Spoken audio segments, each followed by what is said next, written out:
এবারে তোমার বাসা দেন বাইরে আজকে পর্যন্ত কোনো খাওয়ান দাও না, যা আমার বাসা দেন তোরা না দেখি যা। ঠিক আছে যাও। এই আরাফির কারণে আমি ঘরে বাইরে কোনো জায়গায় শান্তি পাই না। আজকে একটা ব্যবস্থা নেওয়া লাগবে, জেনে বা মনে মেরালাম। আরে ওটা আরাফি না? এ আরাফি এদিকে আসো, একটা কথা শুনে যাও।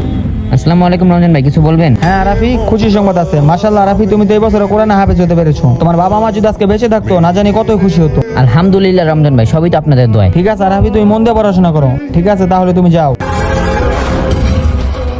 আরে ওটা আরাফি না, আজকের শেষ দিন। ওই আরাফি দাঁড়া। আর রাকিব তোর কি হয়েছে? তোর এত মেজাজ গরম কেন? মেজাজ গরম কে লেখা? তাহলে শোন,